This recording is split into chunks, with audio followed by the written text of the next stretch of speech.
Welcome to Cougar Logic, the podcast where women over 35 break free from outdated health myths and embrace a life of strength, vitality, and real science. I'm Isabel, and along with my co-host Jennifer, we'll guide you through the power of carnivore and keto diets, ancestral health practices, and evidence-based strategies to help you thrive in perimenopause, menopause, and beyond. If you're ready to challenge conventional wisdom, fuel your body with what it truly needs, and live stronger than ever, you're in the right place. The content on Cougar Logic is for inspiration and information only. We are coaches, not doctors, and can't know your unique health history.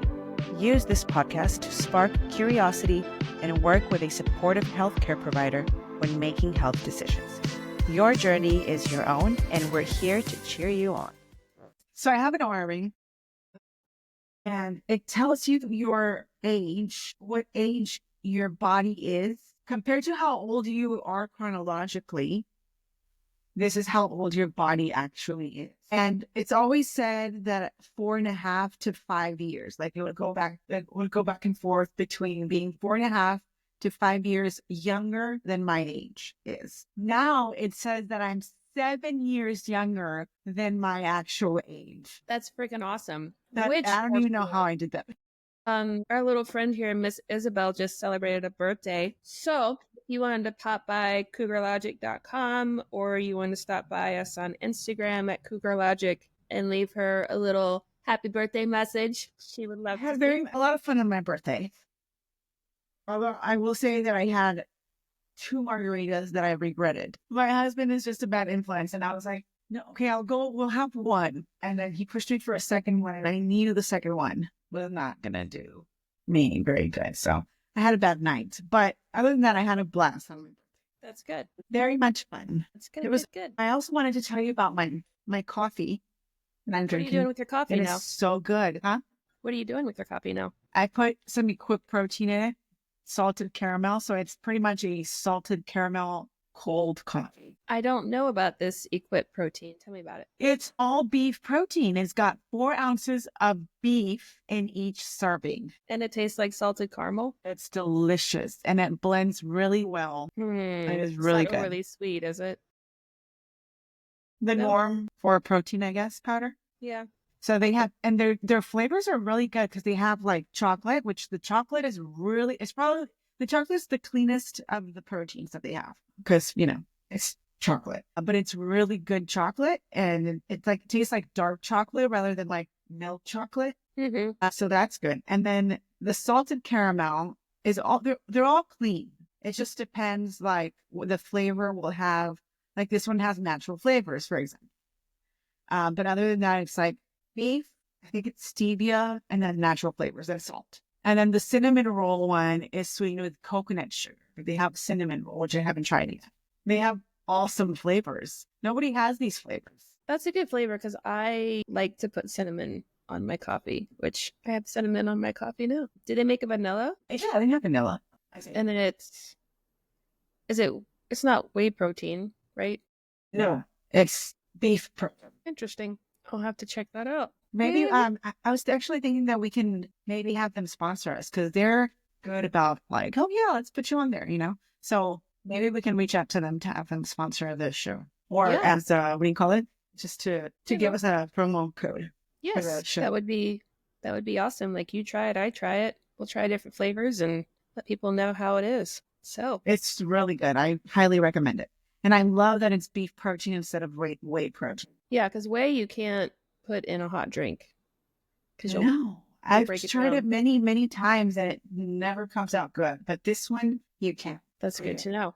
I usually put collagen in mine, but to have collagen and protein with my egg yolk and my butter, like that's a heck of a... Yeah, it's a whole meal. It's a whole day's worth of food in one cup. I know, right? That's totally goes against everything I would coach somebody about. Like, no, like eat real food. Don't drink it. Your food, like I am. Like, eat real food, which I do. Technically, you're putting an egg in your coffee. That's real food. You're putting food in your coffee. I mean, it's better than a mocha schmocha pretend coffee. Absolutely. Anyways. Yeah. No, I definitely try. Like, even I'm doing protein right now, but for the most part, I try to get all my food, actual food, mostly because I do count macros, and we can talk about that sometime if you want. But and the reason I count macros is because I guess I should share it on here. I want to compete on stage, and so as of right now, my body fat percentage says that maybe in about 2 years I could be ready. What? Well, No, yeah, not two well, because years. I'm 34% body fat. So to get down to like 20% body fat is going to take me a while if I'm doing it correctly, which I want to. Oh, yeah. I'm not trying to rush myself to get there, but I had given myself a goal to do it by the time I was 45. So Mhm. that's one hit to it. I think you can do it. I know there was a gal I worked with that was a bodybuilder, and her approach was very conventional in that she's like loading up on oatmeal and, doing like the gain bulking section versus the getting you ready for a competition section. And to see her mental status take such a huge hit when she got ready for competition because she was essentially doing rabbit starvation. I mean, her legs look great in those leggings. I was like, man, I wish my legs looked like that. But then to see like how emotional she was, I mean, she was 21, like hadn't had a period in 9 months. Oh, no. I No, mean, no, no. just because I like when I first started working there, I thought, oh, like, like we're gonna have like so much to talk about. Like she's a bodybuilder, like I'm a health coach. And Yeah. then you come to this realization, like bodybuilding is not like the It's not traditional way. necessarily a It's not health about health. journey. It's Mhm. absolutely not about health. But I'm not doing it that way. I'm definitely not doing it that way. It's definitely, of course, you do get to the point where you need to cut probably some food out, and I'm probably eating less than I am now. But I'm in a really good metabolic place where I can eat. I have a large amount of food to work with right now, so I'm not really worried about it too much yet. I I probably would won't even feel like if you just started cutting back on fat a little bit, it would give your pretty body that much. window to burn more fat. And then I feel like it would just happen And it's just happened, yeah. because your muscles uh, are there. Yeah, no, and you're right. Like, but I don't want, the thing is, like, I wanted to take it slow on the cutting part, mainly like have my body really adjust to like dropping the fat, both in my food and on my body. And, so that way I don't want to, do it to where I'm eating so little that now I'm just like, because then that doesn't put me in a very good metabolic place towards the end. And I know that I'll probably get there at some point where I'm just like, there's like no food going into my body right now. But the kind of food, I mean, it goes back to the same thing, right? Like the kind of food that we choose makes all of the difference. Definitely won't be getting my calories from oatmeal. Mm-mm. I'll be getting my calories from meat somehow. Yeah. Anyway, yeah. So I do stay away from drinking protein because I want to get as much food as possible. I know I'm from like, well, if I'm consuming drinking my protein, even though it doesn't really matter, like I can go over on protein easily without worrying about it too much you know what I mean? Like I would with fat, but I don't want to. And so I want to be able to eat food and not drink protein. So I don't Yeah. drink it too much. Yeah. But I Especially was anybody bored. that's new to changing their eating habits. I'm like, no, like eat food. Don't try and do it the liquid way because that's going to bite you in the butt. Yeah, absolutely. But that's a lot of people don't struggle with this. But anyway, I'm excited about our today's topic. Our topic is huge because a lot of people aren't getting it. And I love the outline that you made, by the way. Well, thank you. I loved all the colors. There's just so many things that I don't know if people realize or because so many people like they push themselves and we live in this world where we've been sold this idea of like no pain, no gain. And if you relax or if you sleep, like you're just lazy. Like you need to get up at 4 a.m. and you need to be in the gym. And I'm like, no, like don't get up at 4 a.m. unless you went to bed at 8. Keep your butt in the bed. That is such a, like, I have so many clients. And it's like, I want to make changes. Cool. Where do you want to start? Right? Like, what do you want to do? Well, I want to start exercising. Exercise is great. How would this happen? Right. And then it's like, oh, well, I need to exercise in the morning. Okay. What time? Like at 5. Okay. But I can't because I'm so tired. And I was like, okay, so what time are you going to bed?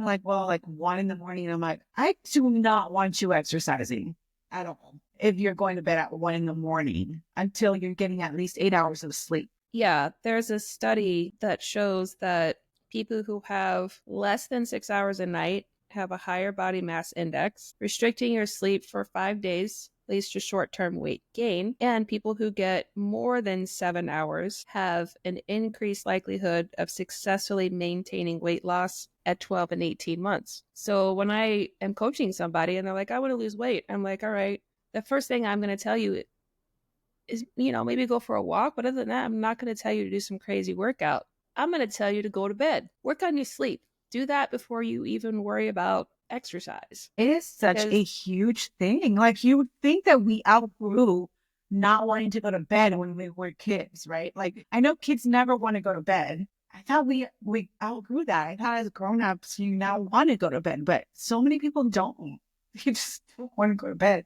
You know how much heat I get from my own family about what time I go to bed? Why? Because why am I not up partying until 12 or something? I don't know, or 1 or whatever. I'm like, okay, I'm in bed at 8 usually, but I'm not actually going to sleep until 10.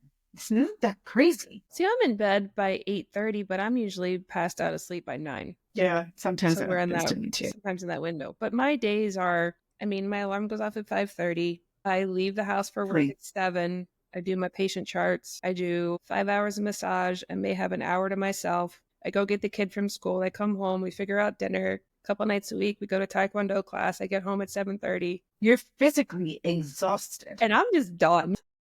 Seriously. Like, why wouldn't you go to bed, right? Like Colton is, in my room, like pestering me. And I'm like, buddy, like you got to get out of here. Like, because I'm seriously, like, I'm falling asleep. I'm like, pack your lunch, get ready for school tomorrow. Leave me alone. Hold on. He packs his own lunch? He packs his own lunch. How old is he? 14. All right. Now I know what I need to do now. What, by 14, you're going to be packing your own lunch, kid. Yeah. Like, I'll check it in the morning to make sure, because there's been times when, like, I open it up and, like, he's put chips in there. And that's it. And I'm like, buddy, that is not going to fill you up. Especially because this kid, oh my gosh, every time he wakes up, he's like an inch taller. He looks down on me and he's like, why are you short? And I'm like, I'm 6 feet tall. You're the only person that says this to me. Yeah. No shit. That is true. You are very tall. Holy smokes. How tall is he? He's like, I don't know, maybe 6.5 feet or something, but he likes to put on his cowboy boots. So then he's, like really taller than me. Whoa, cowboy boots. Yeah, I didn't is see he that. A Texan? Does he want to be a Texan? I don't know, because it's so funny, kids, in that, like we took him to this Luke Bryan concert a few years ago, and he just sat there in the chair, like, didn't want anything to do with it, didn't want to be there, just fine, I'm here. And now he's got this country playlist that he made himself. He knows all the words to, like, all these country songs. And I'm like, how? Like, I don't even know the words of these songs. And these are from, like, the, 80s and 90s. Wow. Kids are weird. I don't know. So sleep is just as important as exercise when it comes to weight loss. People argue even more. No, but you're right. That's actually a point that I want to pause you on, because I say that often, like, just as important. Well, yeah, just as important. But I would argue even more so important than exercise. I think, yeah. I mean, they both have their benefits. I know, like, in the, primal fitness world, sleep and exercise are each 10%. So when I hear somebody say, like my neighbor yesterday talking about, oh, like, I got to lose weight, I got high blood pressure, I really need to start working out. And I'm like, exercise is such a small percentage of losing weight. Like, it's like 10%. Yeah. And sleep is 10%. The other 80% is your food choices. Food. So start with your food. There was a study where if you had 30 minutes, just 30 minutes of weekday sleep debt, at 12 months, your risk of obesity was 17% higher and insulin resistance was 39% higher. If you got an hour less sleep per night, your risk for insulin resistance went up 78%. So can you explain a little more about that? Because I'm always very confused. 30 minutes sleep debt, right? That's 30 minutes a night? 30 minutes a night. Of sleep debt. And that means what? Like, That means you're sleeping 7.5 hours? That means I'm citing different studies, but the other study says, you want to have more than 7 hours. So I know that was, something that people tend to be confused about is like, well, how many hours should I get? And people think like, oh, I got 6, I'm good. And this study is showing the ones that had the success with weight loss, maintaining it after 12 or 18 months, they got more than 7 hours of sleep. The people who got less than 7 hours of sleep didn't have that success rate. I'm going to say I get 7 hours of sleep, 7 to 8 for the most part. But so can you make that sleep diet? From what I have read, not really. Like even, say you miss, a little bit of sleep for a few days, like you can't make that up like the next night. Like it takes a significant amount of time to repair that. Because that's one of the problems that people that work, night shifts, or say they have those, I'm going to work 48 hours and I'm going to be off, 96 or whatever. Those shift workers, the firefighters, the medics, the police officers, people who work in hospitals, a lot of them have these metabolic health issues because really just their sleep schedule and the high stress. So what about, because for example, it's very rare when I can sleep more than 8 hours. Automatically, I wake up at a certain time. Mm-hmm. So let's say a person goes to sleep at a good time, but wakes up within 6 hours and they just can't go back to sleep, or for whatever reason, like this just happens. Does that also affect them the same way, even though maybe, I don't know, they maybe not need the same sleep? No, I think you want to have that extended window. You want a long window of good quality sleep. And there's lots of things that can disrupt your sleep. I know one of the craziest ones for me is for years, I just thought, okay, like 4 a.m., I get up, I gotta pee. That's just my thing. And then when I did Whole 30 years ago, and I did that month without dairy, I discovered I no longer had to get up in the middle of the night and go to the bathroom. Really? Like it just went away. And I had done this since my 20s. And so after 20 years, essentially, of having to do this every night, it just went away. And so it could be food sensitivities. As we know, alcohol disrupts your sleep, caffeine disrupts your sleep, food choices disrupt your sleep, temperature of the room, shining light on the back of your knee is enough to wake you up. Yeah, I've learned that actually. So, because, I go through periods of time where, okay, so first of all, this is crazy. Years ago, when I first started doing carnivore, this was maybe here for like 4 years, just 2020. So we've been here for 5 years. So maybe like 6 or 7 years ago that I started like dabbling with carnivore. I was struggling to sleep. I don't think it was because of carnivore. I think it was because of because of your mom. Like I just spent a lot of years waking up to feed him and waking up to take care of him. And he would come into my room and wake me up. And I struggled. My body really struggled to get back to sleeping through the night. Because even if he didn't come into the room, I would wake up. Why didn't he come into my room? Or, and even now, like if his foot touches the ground, I hear it and I'm right. And he's coming. So I think that's why I was struggling so much to sleep. I'm better now, but I still go through periods where it's like, oh God, I haven't been sleeping that well. But this went on for a few years, right? And then I went carnivore. And so I would go on like carnivore Facebook groups and ask like, hey, what do you guys do to sleep better? And it was crazy that everybody would tell me, you just don't need as much sleep when you're carnivore. You have no idea how many people said this to me. And my argument was, okay, but I'm telling you, I need it. I do not feel like I do not need sleep. Okay, if I was waking up at 6 a.m. after 4 hours of sleep and feeling great, cool. Okay, I don't need more sleep. But I needed the sleep. And all everybody could tell me was carnivores don't need to sleep as much. And I was like, that makes no freaking sense to me. Like, why? That does make no what's sense. the reason behind that? There isn't one, like, as we're going to talk about. You've never heard that before? No, I see lots of, other things, Craziness. like people, just multiple times a day, like about their cholesterol.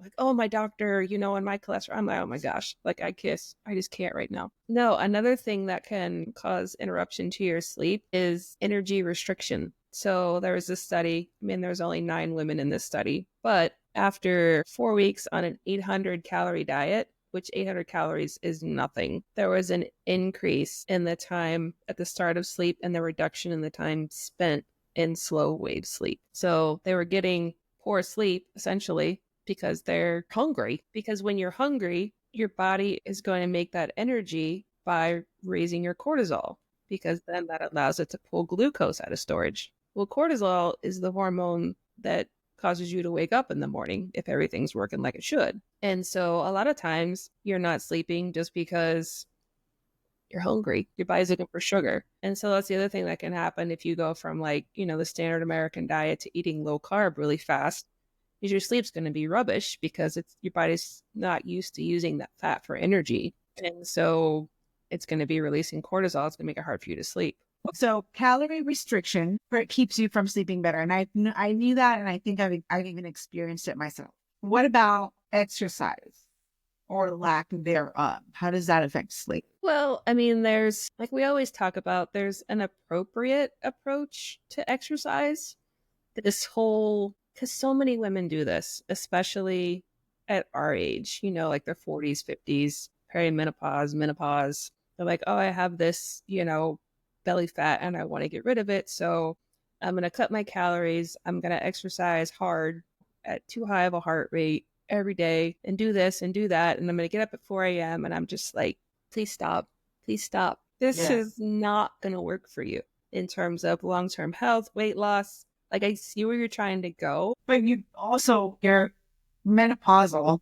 You've been doing that your whole life already, and it hasn't worked out. Did you not figure that out yet? Well, just if you're menopausal, I mean, like, your body needs that cortisol, your adrenals to help make your hormones. And so if you're doing some crazy workout routine and your cortisol's all jacked up because you're not sleeping and you're putting all this extra stress on your body, that's going to tank your hormones even further, which is going to lead to more perimenopausal, menopausal symptoms. So I know that like exercise. And I noticed this recently too. I always exercise in the morning, 7 in the morning, 8 in the morning. That's when I go to the gym. When I started my job about a year ago, I was having a hard time finding time to walk and just get my steps in. So I started walking when I would drop my son off at jiu-jitsu at 6. And then that hour I would walk around the neighborhood or whatever while he was in jiu-jitsu. And I started struggling to sleep. Mm-hmm. And I didn't make the connection at first, but then I realized,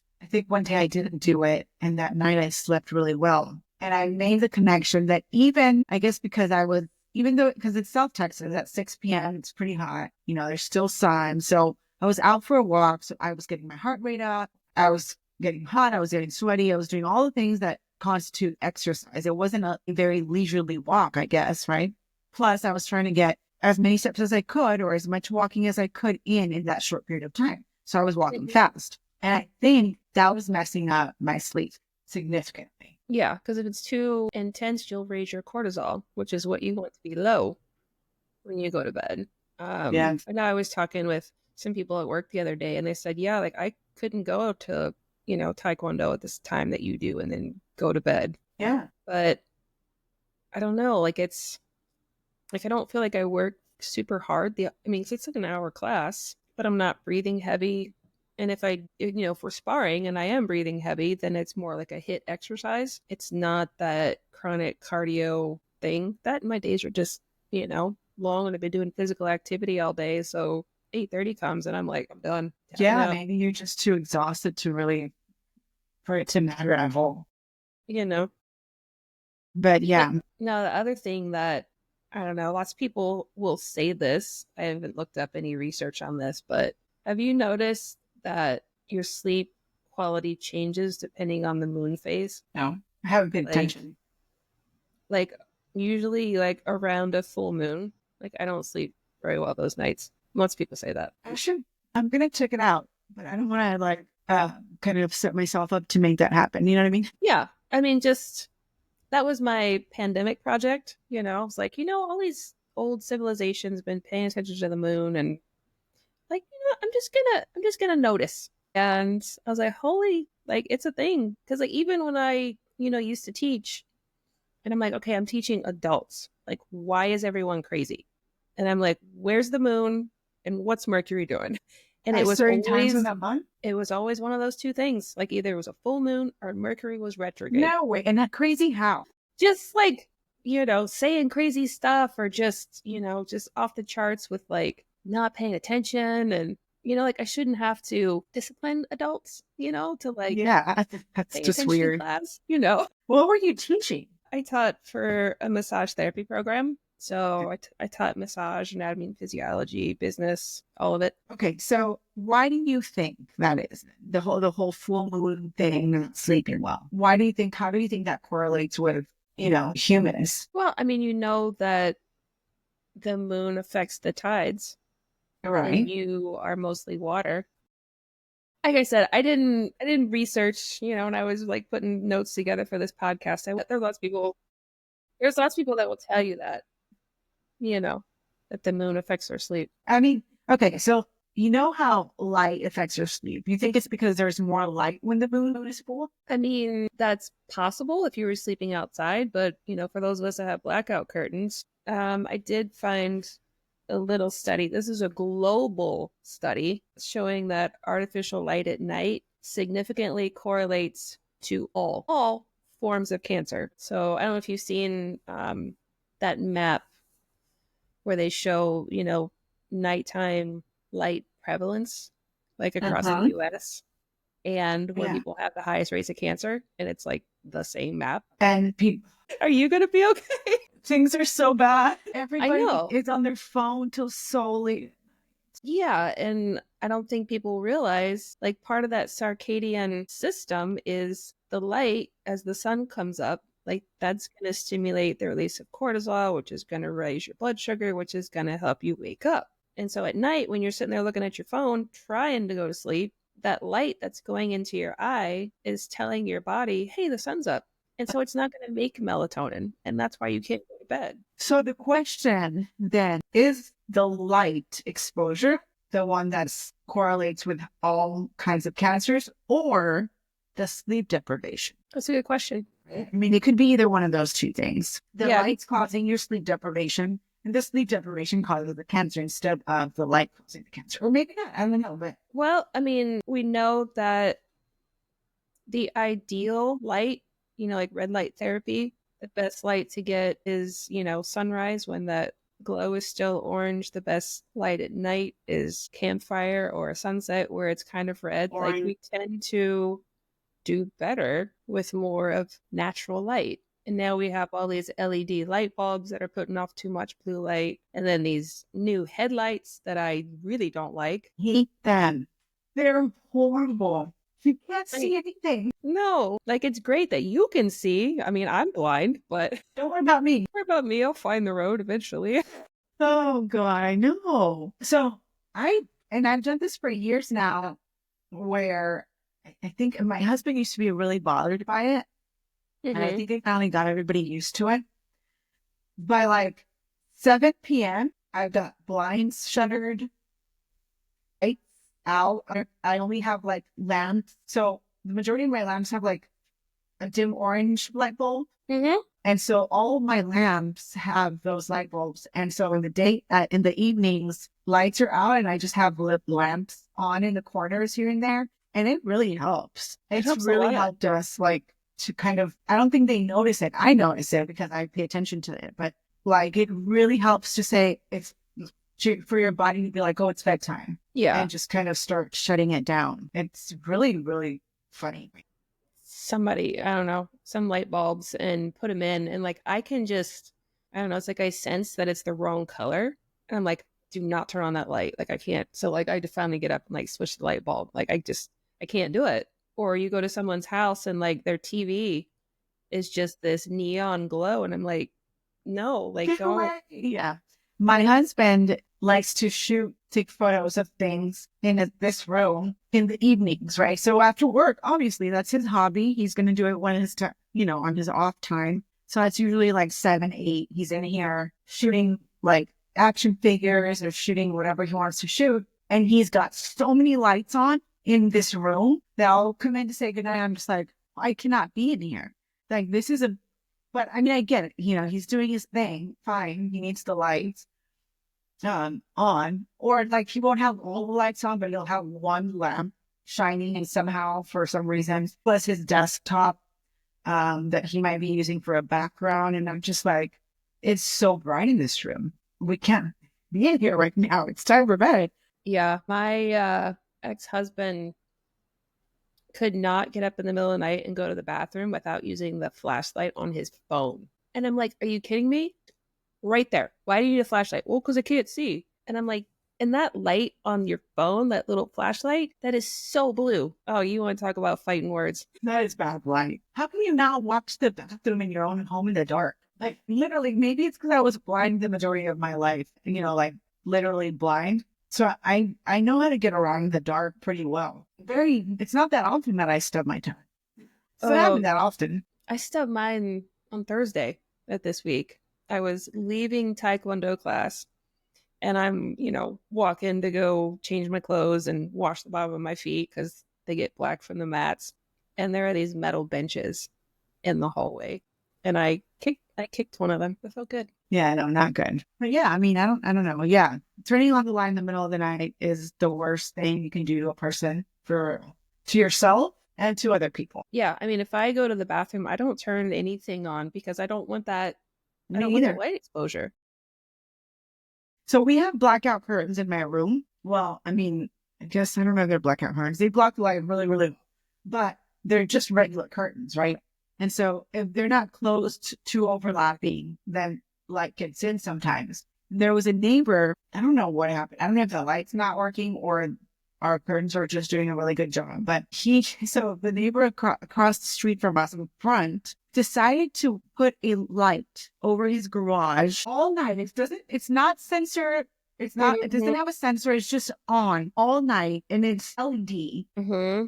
And for a while when he first put it in, I was like, is that the moon? Like, I don't understand. It's so bright. What's going on here? It took me a while to be like, holy shit, it's my neighbor's light. I have one of those like out behind my house too. And I'm like, why do you need a light on all night? I mean, make it censored, make it like motion censored. That makes sense. Right, because you'll scare off whoever comes by. I'm okay with motion censored. Yeah, but I mean, there's nothing going on. A steady light all night long like that? It's like what do you call it? Spotlight. Literally like a spotlight. It's terrible. Yeah. No. So light. How early do you recommend that we start shutting down in the day? I think the general recommendation is 2 hours before you go to bed. But I mean, if you can do it more than that, instead of, scrolling Instagram, like get a book. Read a book.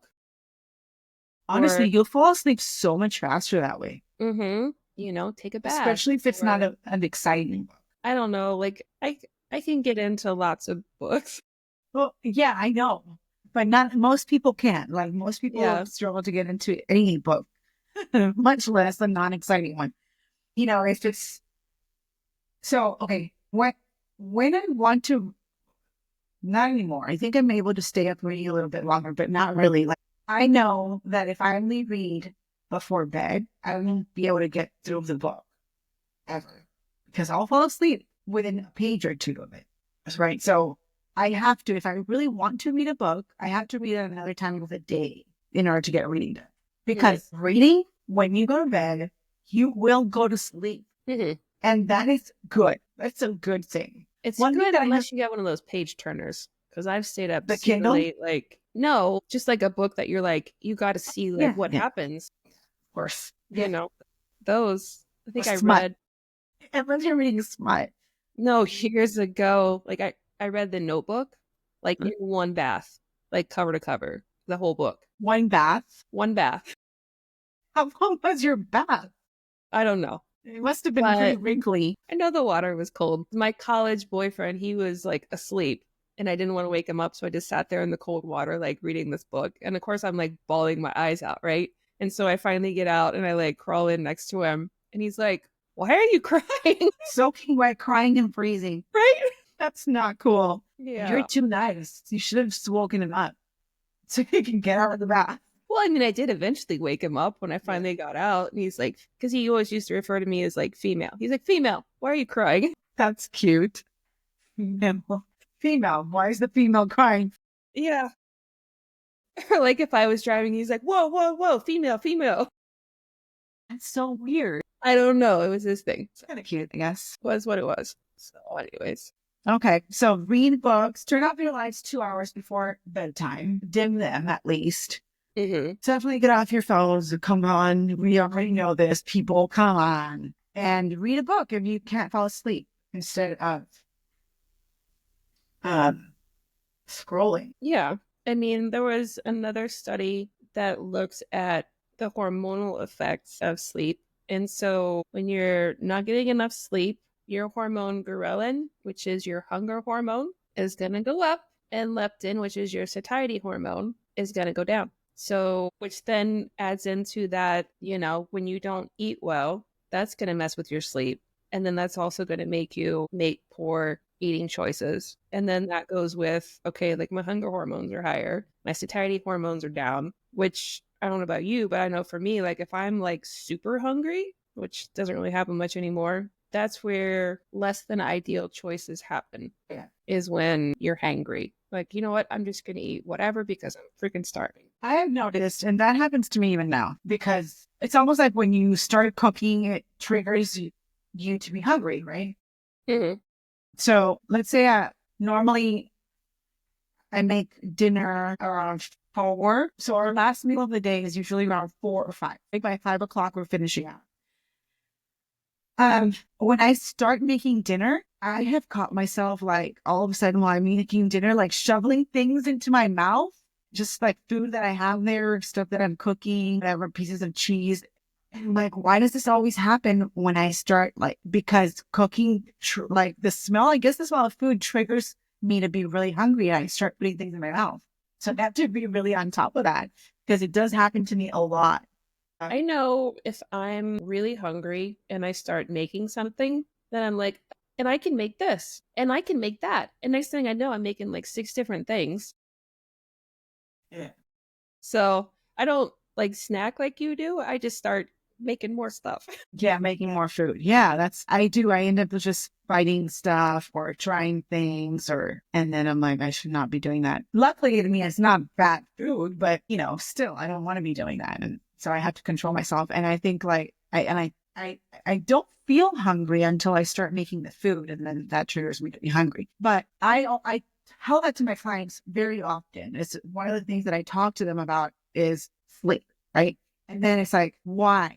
Why is sleep important, right? When it comes to trying to lose weight, amongst all the other stuff, right? The hormones, when you lack sleep, like you said, you're going to be hungrier, and you're going to make more bad food choices. You're going to be leaning towards sugar more. You're going to want to eat more food in general. You're going to be craving things, craving candy, craving things. And that makes the whole process more difficult to do. And as women, especially perimenopause, menopausal women, all of those, like everything that you eat and drink affects your sleep. I notice it significantly. Alcohol, terrible for sleep. Yeah. If I have too many carbs, I'll have hot flashes and it'll wake me up and I won't be able to sleep. And I haven't had any in a long time because I just don't do that. Once you learn, like, okay, like if you want to sleep well, don't eat the Halloween candy or whatever. Yeah, I absolutely agree with that. The carbs, but maybe if I have, which I have, I don't really even know, but I think if I have them earlier in the day, they do not affect me as much for sleep. But if I eat them 4, 5, 6, anytime after 4, then they will affect my sleep. Same thing goes for alcohol. If I have a mimosa in the morning, brunch time, whatever, I'll be fine for sleep. But if I have, like on my birthday, 2 margaritas at 4 in the afternoon, bye-bye sleep. So, the time of day also matters. I guess also the time that you had to actually metabolize those things. Well, yeah. I mean, earlier in the day, you've had time to burn off that sugar, which a lot of people don't really equate alcohol with being sugar, but it's sugar. So, yeah, there was another study just looking at, just sleep and just health in general. Like if you want good brain health, you want to age well, You want to reduce your chances of developing diabetes. You want to manage your weight. You want to manage your autoimmune condition, neurodegeneration, chronic inflammation. They all need sleep. Like everything needs sleep. And it's such an easy thing to do. You're literally not doing anything. Like, who doesn't want to sleep? I don't know. It's so weird. It's people can't, but I mean, honestly, if I'm telling you that getting 8 hours of sleep a night is going to help you lose weight, feel better, not be sick, not have stress, why would you not do it? Why is it so difficult to do? What's that thing like I talked about in the beginning of, like we've been sold this idea of no pain, no gain. And if it doesn't hurt or if it doesn't suck in some way, then it's not going to work. Like I had a gal this past week, ask me about the carnivore diet. And I mentioned that, I was carnivore, and she's like, oh, like, did you lose a lot of weight? And I'm like, I did it for autoimmune reasons. Like, if you're just trying to lose weight, like keto will work. Like, you don't need to be hardcore carnivore unless you want to. Yeah. People think it needs to be something extreme. Yeah. And, that's why people look at me when I'm like, okay, like, you want me to help you lose weight? Go to bed. And they're like, what? Is that really the first thing you tell them to do all the time? Yeah. Like in my simple health coaching program, like the first week is go to bed, go for a walk, that's your fitness. And then for the food portion, just start reading ingredients in your kitchen and start cutting out the stuff that's not food. Step one. Start there. How many people actually do it? Of the people that you coach and you tell them to do that, how many people actually listen to you and understand that is something that's going to help them get the result that they want, that they're looking for? Well, the people that sign up for my coaching, I mean, they sign up because they're like, all right, Jen might know something. And I put a weekly video, and then I give you one thing. Okay, this is what you're going to do for your food. This is what you're going to do for your lifestyle. And this is what you're going to do for fitness for this week. That's why I call it simple, because we're all busy. Simple? Oh, simple.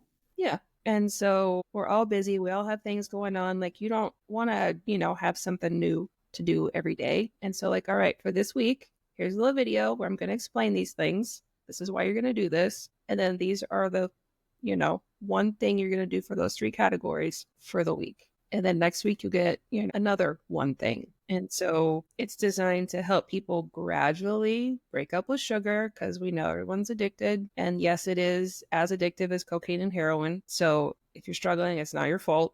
But the thing that often gets overlooked, as you know, in most of these not health coaching, but just these weight loss programs, is they focus exclusively on calories and they ignore a lot of the lifestyle things like sleep and cortisol and the whole picture of it, know?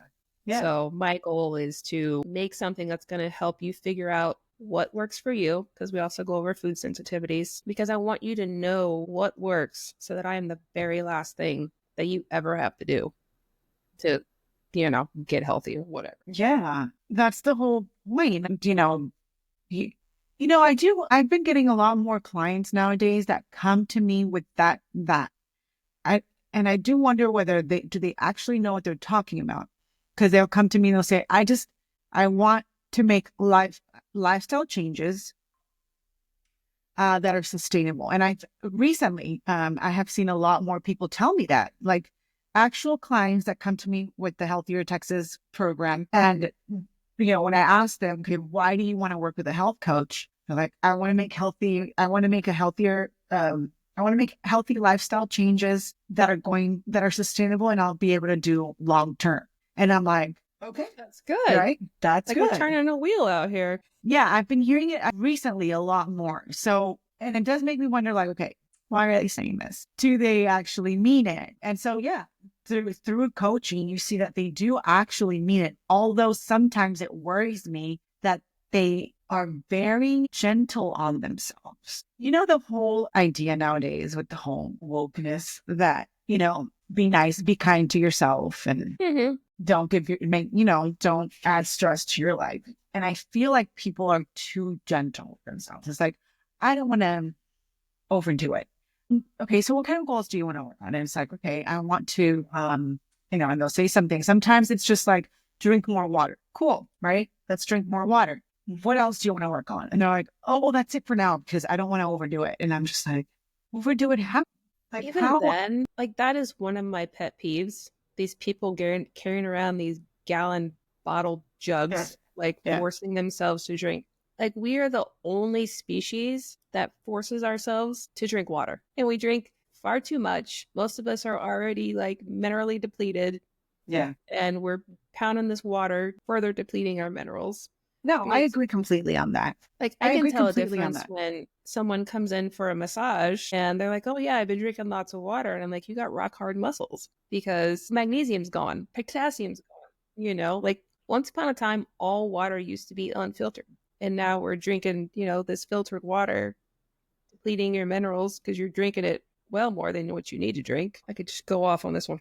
No, I get it. I get it. I do, Tim, it's like, really, were you really need to be, how much water are you even drinking, right? Do you really need to be drinking more water? And sometimes they do, right? Sometimes they need to drink some water. They just drink sodas and juices and coffee all day. So yeah, but the thing there is, the thing that I'm like is, why are you afraid to add things like to make changes? That whole, like, I don't want it to be too much for me. Like, we can do a little more, right? Like we can push ourselves to get more sleep. So one of the things when I talk about setting goals with people, one of the things that I always tell them is, okay, we want your goals to be accomplishable for you in the first week, right? Like these goals that you were doing this week, we want them to be accomplishable because confidence in yourself is important, right? Like knowing that, oh, yes, I did it. Let's move on to the next week is good for you. But also I want it to be a little bit of a reach, right? Like work, put some effort in, right? Yeah, So if you're going to tell me you're going to drink 2 bottles of water this week or a day today, and that's your only goal, are you even trying, right? Like what's harder? Do something a little bit that's going to take a little bit of you. People get motivated when they start seeing results, and water alone isn't going to get you a lot of results. And so you're going to lose that motivation. And so, yeah, you have to push yourself. Otherwise, you got one foot firmly planted in your current set of habits that aren't working for you. They're afraid to promise themselves or, like say that they're going to do something because they don't actually want to, or they're afraid to. And that's the crazy thing is talking to my neighbor, wanting to lose weight and his high blood pressure, and I was talking about, butter and steak and he's looking at me like I'm crazy. Well, I only eat sirloins because they're lean. And I'm like, sirloins with butter on them, right? And he's giving me the side eye like, Jen, you're crazy. And I'm like, look, like I had butter for breakfast, like literally took like a little thing of butter and like ate it in the car on my way to work. It was great. But they're so rooted in all the conventional things they've been told that when you come at them with like, hey, like eat ribeyes, eat butter, like eat more eggs, part of it is I don't think they really believe you because his thinking is like, oh, I just need to exercise more, which if you need to exercise or you feel you need to exercise to lose weight or whatever, your diet's wrong. And a lot of people don't realize that, because we've been sold this idea that you have to earn your food. You need to burn more calories than you take in. And they're not looking at the quality of those calories. Yeah. Well, so definitely sleep is one of the top things that I always tell people to do before they do anything else, especially exercise. Like if we're talking nutrition, fine, right? Like that's definitely step one. Probably step 1, 2, 3, and 100, like 1 through 100, always nutrition first. But when we're talking about exercise and sleep comes first and then exercise. And then exercise, yeah. And you are more likely to want to exercise if you're getting enough sleep. That's another thing. It just automatically happens. Like as people start sleeping, they start feeling better. They have more energy. They're like, I'm going to go for a walk. Like I've never wanted to go for a walk, but now I'm going to do it. Yeah, I'm fine. I feel good. Let's go. Yeah. But instead, they want to exercise first, sleep later, and they don't know why they can and why they feel so drained and why they feel so tired. I'm too tired to go for a walk. I just want to sit and watch TV. It's like because you need to get some sleep first. Yeah. Well, I mean, like as every new mom knows that when you don't have enough sleep, your thinking, learning, memory recall capacity, I don't know about you, but I found my keys in the refrigerator more than once as a new mom. I've found my milk in the pantry and stuff like that before. Yeah. And it's not that I was necessarily up a lot. It was just that constant interruption of sleep night after night after night. It really messes with you. It really messes with you. Well, okay. So now, since we're on this topic, because as a 42-year-old woman, 42 now, and I guess you could say perimenopausal because I have started missing periods, right? Not every single one of them, but occasionally I miss periods. My sleep varies and I hate it, right? Like, to me, sleeping well is not waking up once. Mm-hmm. I hate Agreed. waking up at all in the middle of the night to go to the bathroom. And I go through great periods of sleep for months where I'm sleeping through the night. And then I go through periods of sleep for months where, like last week, there was 2 nights where I literally woke up every hour. Wow. I don't know why. And I'm like, okay. And I'm trying to think, what did I do differently that might have caused this? Mm-hmm. Other than the night of my birthday that I had 2 margaritas, obviously I was going to wake up all night. But before that, this happened before that.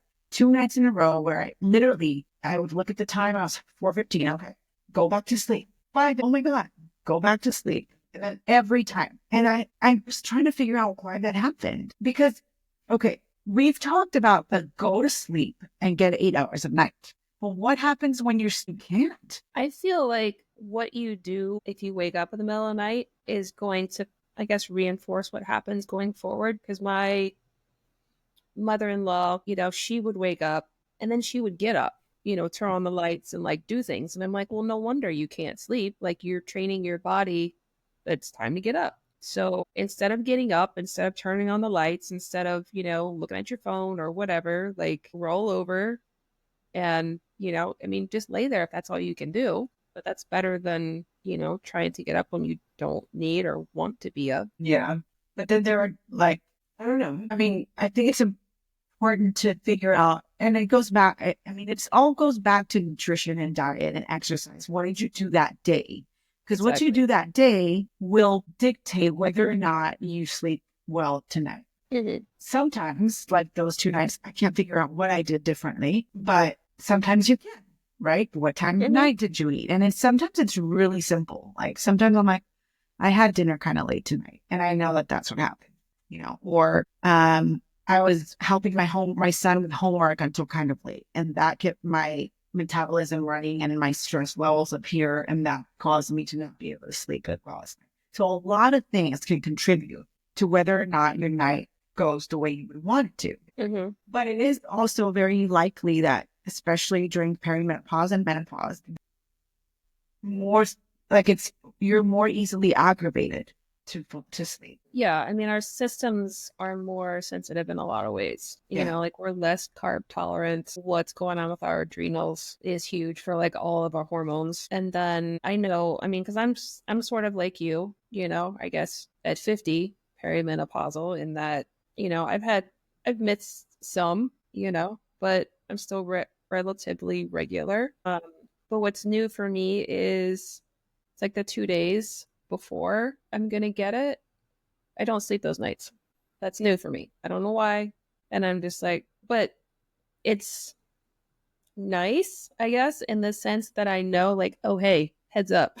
Well, this is happening. This is happening because, like when you go, I think one of my longest windows is like almost 90 days, like without having a cycle. And that is just like, you never know when it's going to show up. Yeah. It's weird. And that in of itself it's nice to not have it, but at the same time, like, because, it'll, as it is, it'll come at some like, least opportune time. Like, great. Yeah. You know what happens to me? Your body, in general, I think probably for you too, my body temperature is higher for the week before my period. Mm-hmm. Sometimes almost a full degree higher than my regular daily, my regular body temperature. And this is like from this through my Oura ring also, because it tells me my Oura ring checks my temperature every night, tells me what my body temperature was. And up until the week before my period, my body temperature is like normal. And then for the whole week before my body temperature is like the graph is like 4 or 5 days of just like plus 0.7 degree, plus the highest has been 1 degree. So almost a full degree higher than my regular top body temperature. And I can feel it in my legs. I'm in bed and my legs are like a heating. They're just like hot. My legs are hot. It's like my husband will come to bed and he puts his feet in between my thighs because his feet are so cold. And it's literally like my legs are just giving off heat. Wow. That is so weird, right? I know your body temperature go up like when you ovulate. Yeah. Oh, okay. Yeah, I know that. Mine That's how I goes up was when I'm going to get my period. tracking to see, like if I was pregnant. Because I was tracking my body temperature. Like, all right, it's up, like it's on, like we're doing it. And then your body temperature goes up. Like if you're pregnant, like it stays up. So like I was just thought like I was pregnant long before like any pee stick came back and said, yes, you are. Because it hadn't Because of your body temperature. Because it hadn't been long enough. My body temperature was up there. And then, no, like my normal body temp is like 97 something. So 97? like, yeah, I'm pretty low for my 97 body temperature? That's my Fahrenheit? normal. Yeah, Fahrenheit. So, like for me, usually, like if I'm 98.6, that means I have a fever, just because my normal Yeah. Okay, sorry, I got confused for a minute. is less than I was that. thinking 83 degrees was normal, but 90, it's 90, yeah. Yeah. So I mean, I run low. Usually it's interesting. I'm usually like always cold, but at the same time, like I prefer winter to summer because it's cozy. I'm the opposite. I run hot, and so does my son. Yeah, my son's always been hot too. Yeah, it's weird. Like I'll check him, and like he feels warm, and he's like a couple of degrees or a degree or half a degree warmer than what's the norm. Mm-hmm. That's normal for him. Yeah, and it's normal for me. But during my period or like the week before my period, it's crazy. It's really weird. Like to the point where my husband's laying next to me, and if he's like, giving off a lot of heat. It's weird. And so I knew about the ovulation thing, and that's always crossed my mind. It's like, I felt like body temperature was only supposed to go up during ovulation, not right before I'm going to get my period. But it is normal because the aura says that it is like if you read up on like the periods, the cycles and stuff like that, it is normal for your body temperature to be higher before you get your period, amongst other things. Yeah. So that my body temperature being warmer also keeps me from being able to sleep. Yeah, because that's one of the other tips to getting good sleep is cooling down your body. Sleeping in a cool room. And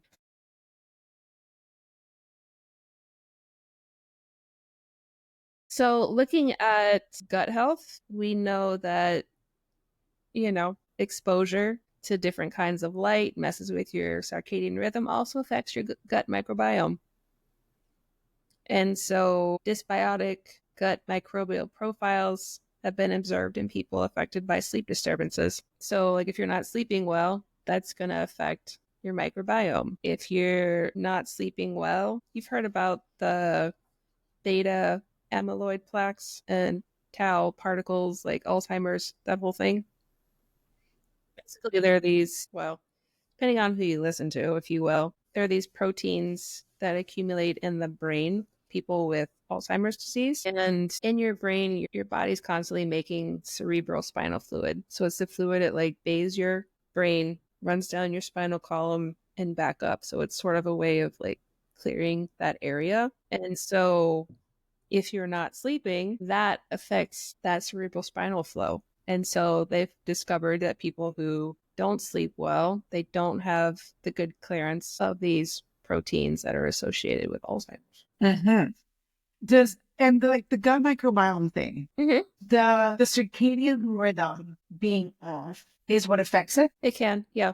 I mean, like as we spoke with Georgine last week, like your microbiome is going to shift hourly, depending on the light you're exposed to. Because I've seen things linking like all of the screen time that people get to gut microbiome disturbances. Really? Yeah. It's so difficult because so many things can affect your gut microbiome. So many. But generally, if you're not sleeping well, you're at an increased risk of obesity, bad cholesterol profile, type 2 diabetes, hypertension, cardiovascular disease, cancers, and premature death.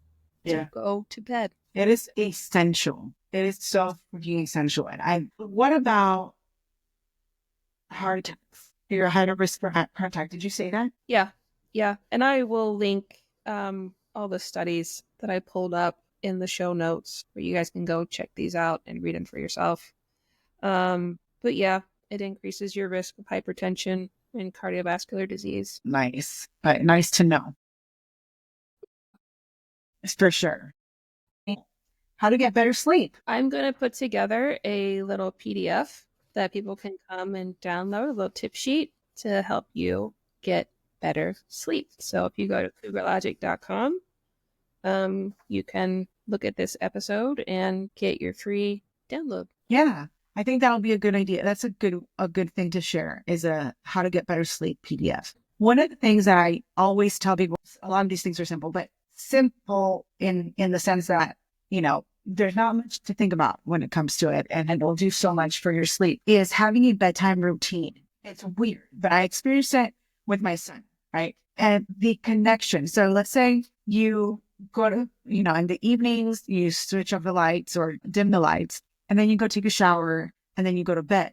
And consistently doing that same thing on a daily basis gets your body into the, to make the connection and help you sleep better by creating more melatonin and sleep hormones. So having a sleep routine. Once you're done with your day and you want to go to bed, if you want to be in bed or asleep by 9, what do I have to do before then? Right. And so, okay, I need to clean my face, take a shower, and, set my clothes up ready for the next day. And just the moment you start, after a while, after even a week, I've had clients that within the week, they're like, oh my God, now by 11 o'clock, I'm ready for bed, which is still kind of late, but better than what they were doing before, right? But within the week of doing the same thing every day before bed, your body starts triggering, just the first action starts triggering your mind to be like, oh, it's time for bed. And so the moment you start your routine, your body starts to feel sleepy. Mm-hmm. And that helps you go to bed faster and sooner and earlier and get better sleep. There was a gal I used to work with years ago who she would say, she's like, if I get in bed and I'm having trouble falling asleep, I'll get up and I'll brush my teeth again. And then that helps me fall asleep. Because it's that, before bedtime trigger. Brush your teeth, you go to bed. So she would go do it again. Yeah, the trigger, the sleep trigger helps. My son, even now, if I tell him, go take a shower, bud, and that's hours before bedtime, right? Mm-hmm. He will get sleepy or be like, okay, and starts putting on his, I didn't tell him to go to sleep. I just told him to take a shower. But the shower triggers him to do all the things. Heat warms up your body because as you fall asleep, your body naturally cools off. And so as you have a hot bath or a hot shower before, that intensifies that cooling effect, which can help you fall asleep. As a massage therapist, this was a trip for me because I was freshly out of school and I'm filling in for this therapist in Colorado, and she has all these weird Ayurvedic blends that all sort of gave me a headache because I didn't like the way they smelled. And then she had this plain lavender massage oil, and I was like, all right, I'm gonna do lavender. And massage is, you're on your feet, you're moving, it's pretty physically demanding. And I'm standing there giving massage, and I'm struggling to stay awake. And I'm like, why am I falling asleep while I'm standing on my feet, doing all this, physical stuff. Work? And I'm like, oh, that lavender thing's real. It doesn't work for me. I'm sniffing it in. I'm soaking it through my skin. I'm exposed to it for hours. So I had to quit using lavender. I was like, I can't. That really is strong for you then. Do you use it before bed every night even now? Or, it's I crawl into bed and there's you some don't need nights it. Yeah. I genuinely wake up in the exact same position I fell asleep. That's good. That's really good. It's not every night, but I have those nights where it's not every night for me either, but those nights are good. I didn't even move. If I wake up in the morning and my arm's numb from being in the same position all night, I'm like, I slept through the night. Didn't even move. That's good. Yeah. That's good. For me, when I'm going to sleep, I need it dead silent. Like, I don't want to hear your fan. I don't want to hear nothing because like my ear tunes into that and I can't fall asleep. Whereas some people, they like the white noise, like the sound of the ocean. I will say there's this meditation, not really a meditation, but it's like a bedtime story on the free version, and it's called Blue Gold. And I've never made it to the end of this story because I always fall asleep. Wow. This guy's just talking in this really soothing voice, talking about like the lavender fields in Provence, and I fall asleep. So I think you should listen to the story in the daytime so we can at least know the ending. we can know the ending.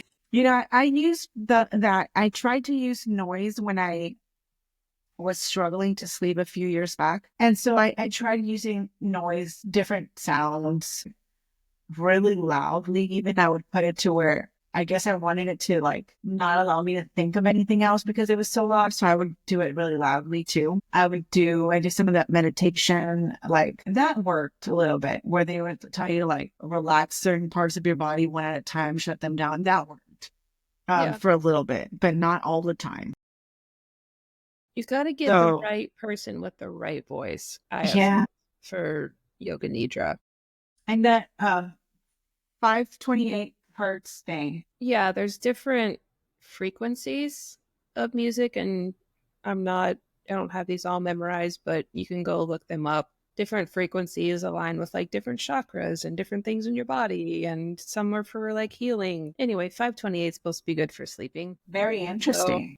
So some people will listen to that, fall asleep, whatever. So that's, where it's like, find what works for you. Like we always say for everything else, You can try all of these things, right? One at a time, even. Mm-hmm. Obviously, I would say definitely one at a time. The food thing, just, period. Like everybody knows this already. Food is essential to all things. Make sure you're eating the right foods. But all the other things. Yeah, I don't think people have connected their food choices to reason why they can't sleep. I don't think they get that that's a thing. You don't? Well, I don't know. You're right. I mean, because insomnia is so rampant, and people are like, oh, like I'm taking melatonin and I'm, this and this and this. And my doctor's got me, like, there's a gal the other day telling me like 3 or 4 different prescriptions she takes before she goes to bed so she could sleep. And I'm like, and of course, no one is saying like, oh, like, well, what are you eating? Yeah. Trying different things, see what works for you. And yes, but there are some things that we should all keep in mind, even if, because for example, the noise might not work for you, but food sensitivities, food choices will definitely have an effect. Circadian rhythm absolutely has an effect on everybody. So making sure that you're not exposed to blue light even to the night. First of all, getting some sunlight on your face first thing in the morning. Like, don't just be a hermit in a dark office all day long and not even go outside. For sure, those things are going to be super important. And then the cool temps, the fabrics, the noise and the showers and the routines. Those are all things that you can kind of like, mix and match and try and take away and add back in depending on what works for you. Yeah. And when you go out in the morning sun, don't wear your sunglasses because that is key for helping reestablish your circadian rhythm, because your cortisol should be high in the morning. And so when you're out there and you're getting the light, I mean, don't look directly at the sun, but, getting light in your eyes, it helps reset that system. Just sitting in the sun 15, 20 minutes first thing in the morning, instead of looking at your phone, can help you sleep better. Yeah. Just sit outside with a cup of coffee and enjoy the sunlight early in the morning before it gets too hot. Yeah. So bonus points, put your bare feet on the ground. Yeah. You have dogs, then don't do that. Other than that, that whole grounding thing, I wish I could do it more often, but I don't, because I'm always afraid that, I have dogs. So I'm like, am I really going to put my feet on this ground where they peed and pooped? I've done it in the woods though. That was nice. I want to get grounding shoes just so I can be grounded all the time. I heard it. Okay, we'll talk about grounding some other day actually, because we're going to get into that one. Anyway, anything else that we want to add on? I don't think so. Again, like, stop by and leave Isabel your happy birthday messages. Yay. Either on our Substack or on our Instagram. We're at Cougar Logic.